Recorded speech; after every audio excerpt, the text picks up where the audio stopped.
Most players waste hours doing the wrong kind of training. They jog aimlessly, they do random drills, but when the whistle blows, their legs are gone. This stops today. In a few minutes, you'll get simple, proven solo drills and habits that will make you the fittest player on the field. No gym, no fancy equipment, just smart work that delivers real results. If you're out there grinding through endless jogging sessions thinking you're building stamina for football, you're making a big mistake. I see it everywhere. Players running 5-meter loops, steady-state cardio, thinking they're getting match fit. But here's the brutal truth. You're not training for a marathon. You're training for football. And football is not jogging at a steady pace for 90 minutes. You know that football is explosive sprints from a standstill. It's changing direction in a split of a second. It's going from walking to full sprint in the blink of an eye. Your jogging isn't preparing you for any of that. Do not misunderstand me. Jogging is very beneficial, but you shouldn't use it as a primary source for stamina. Think about it. When do you ever jog at a steady pace? During a match, you're either walking, exploding into action, or doing a very light jog. The game demands constant acceleration and deceleration, yet most players train like they're preparing for a cross-country race. It's just by doing this you feel tired after 15 minutes of game. Not because you lack fitness, but because you've trained your body for the wrong energy system entirely. Here's what actually works. Small-sided games. And yeah, I am being repetitive by saying this every video, but when you're playing 3 versus 3 or 4 versus 4 in a tight space, you're forced to make the same rapid transitions your body faces in a real match. Research from 2024 shows that small-sided games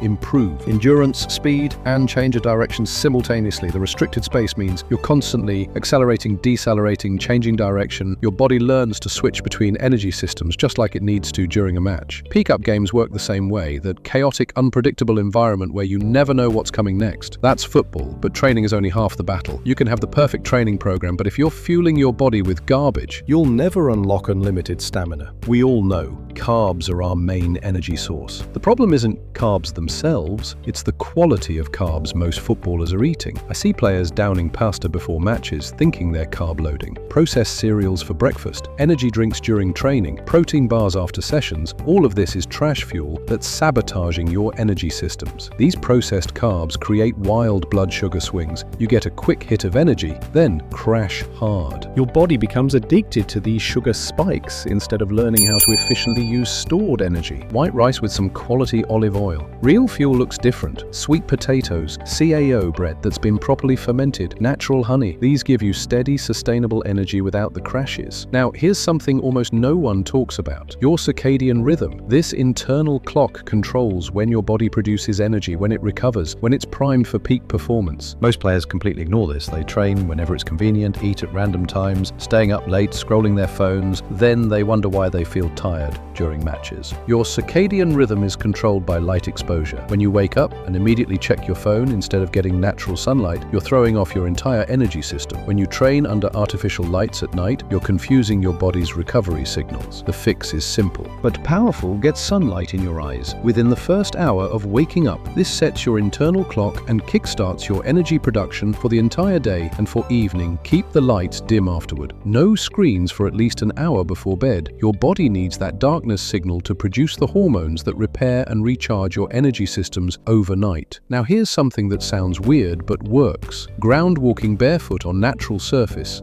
grass, sand, soil. Your body is essentially an electrical system. Every nerve impulse, every muscle contraction, every cellular process involves electrical charges. When you're constantly wearing rubber shoes and walking on artificial surfaces, you build up electrical stress in your system. Studies show that grounding reduces inflammation, improves sleep quality, and speeds recovery. When you connect your bare feet to the earth for even 20 minutes a day, you're literally discharging built-up electrical stress and resetting your nervous system. For footballers, this means better recovery between sessions, less muscle fatigue, and sustained energy throughout matches. It costs nothing, takes minimal time, but the impact on your stamina is profound. And also, your daily movement matters as much as your training sessions. The human body is designed to walk a lot. Aim for 10,000 steps every day, but not all at once. Spread it throughout the day. This low-intensity movement keeps your aerobic system ticking over, improves circulation, and maintains your fat fat-burning capacity. It's the foundation that makes your high-intensity training more effective. Then 3 to 4 times per week with real speed work, short explosive sprints with full recovery between each one. You can do 10 to 20-second sprints 4 to 8 times per session. Now, most players are breathing wrong and it's costing them massive amounts of energy during normal activity. Breathe through your nose. Only your nose filters, warms and humidifies the air. It also produces nitric oxide, which improves oxygen delivery to your muscles. And when you're running hard, nose and mouth together, but always return to nose-only breathing during recovery periods. This trains your body to be more efficient with oxygen and conserves energy. Learn to breathe from your diaphragm, not your chest. Put one hand on your chest, one on your belly. The belly hand should move more. This deeper breathing pattern delivers more oxygen with less effort. Start every morning with the Im Hof breathing method. 30 deep breaths, retain the breath for 15 seconds, exhale and repeat 3 to 4 rounds. This increases your oxygen capacity and trains your body to perform under stress. Here's the final piece. Most players miss playing other sports not as your main focus, but maybe 20% of your training time. Tennis develops incredible stamina and coordination. The constant stopping, starting and lateral movement translates perfectly to football. Basketball improves your spatial awareness and quick decision-making. Under fatigue, even boxing or martial arts teach you to stay relaxed under pressure while maintaining high output. Science proves that multi-sport athletes have better overall fitness, fewer injuries, and surprisingly, are often happier with their training. Different movement patterns challenge your body in new ways, preventing overuse injuries and keeping your nervous system sharp. Each sport teaches your body different ways to produce and conserve energy. Tennis teaches you to explode laterally. Basketball teaches you to jump and land efficiently. Combat sports teach you to stay calm while your heart rate spikes. All of these movement patterns make you a more complete athlete, and when you return to football, your body has new tools to draw from. You're not just a football player anymore, you're an athlete who happens to play football. Listen, I'm about to tell you something that most players will never understand, and it's probably the reason why you feel exhausted after 20 minutes. Even when you're physically fit,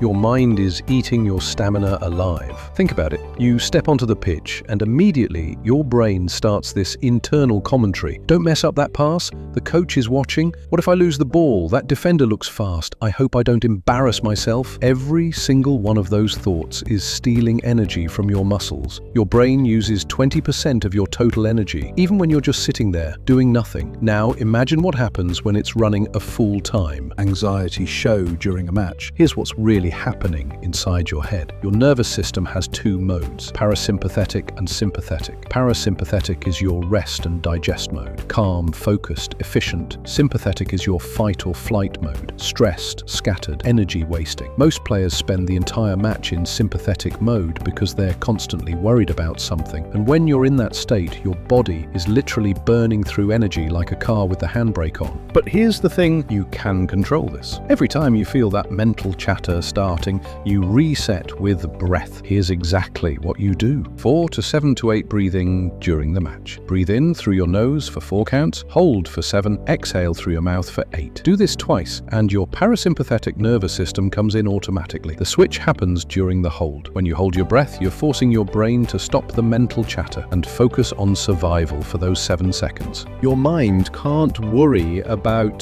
the defender or the coach or anything else. It's just in the present. And when you exhale for 8 counts, you're telling your nervous system, we're safe, we can perform. I've seen players transform their entire game just by mastering this one technique, because most people get tired because of the brain energy. And if you want to cleanse your brain better to perform, do it even before matches. Do what I call the spawning method. Most players show up to matches carrying the stress of their entire week, school problems, family dramas, social media anxiety, everything. Your mind doesn't know the difference between a real threat and a thought about the threat. So if you're thinking about that argument you had with your friend, your body is responding as if that friend is standing right there, ready to fight. So 1 hour before the match, find a quiet space, sit down, close your eyes, and mentally go through every worry, every stress, every problem that's been sitting in your head. Just close it, acknowledge each one. I see you, I know you're there, but you don't belong on the pitch with me because I just spawned on Earth. What you're doing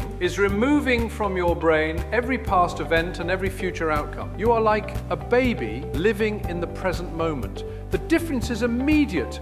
Instead of your brain running background programs about life problems, 100% of your mental energy goes into the game. Now let's talk about hydration, because I'm watching players make the same deadly mistakes. Over and over you think hydration is just about drinking water. That's like thinking a car runs on just gas when it also needs oil, coolant, and proper air pressure. Your body is basically a sophisticated electrical system. Every muscle contraction, every nerve signal, every thought, it's all electrical, and electricity needs the right environment to flow properly. That environment is created by electrolytes. Sodium, potassium, magnesium, calcium. Without the right balance of these minerals, you can drink gallons of water and still feel dehydrated at the cellular level. Start hydrating 24 hours before your match, not 2 hours before. If you try to catch up right before the game, you'll just end up feeling bloated and heavy. Your body can only absorb about 8 of water every 20 minutes. Every morning, first thing you do, 500 mils of water with a pinch of high-quality sea salt, not table salt. That processed garbage will actually dehydrate you. Add some raw honey and you will feel hydrated all day. Throughout the day, sip consistently every 15 to 20 minutes. Take a few sips. Never wait until you're thirsty. That's your body's emergency signal that you're already behind 2 hours before the match. 16 ounces of water with a squeeze of fresh lemon and a pinch of sea salt. The lemon provides natural vitamin C and helps absorption. The salt ensures the water actually gets into your cells instead of just passing through. After the match, you need to replace what you lost, but you also need to restore your mineral balance. Coconut water is perfect. It has natural electrolytes and potassium that your muscles desperately need for recovery. Look, I can give you all the science in the world, but if you don't take action, nothing changes. And most players will watch this, nod their heads, and then go back to the same old routine that's been keeping them average. But you're different. You're still here, which means you're part of that rare group who actually wants to transform their game. So, here's what you can do right now. Start implementing these strategies. Stop waiting for the perfect moment. Stop making excuses. Your competitors aren't waiting, and neither should you. You've just completed a focused match fitness work. If you repeat this 2 to 3 times a week, along with your normal technical training, you'll transform your game completely. Remember, sprint training, ball control under fatigue, match circuits, recovery, mindset. Combine them, and you'll never get tired in a match again. You are building a new level of fitness. You are building a new version of yourself. Train smart, be consistent, and soon you'll be the player nobody can keep up with. If you want more advanced routines to stay injury-free and always fresh, now get out there and dominate the pitch.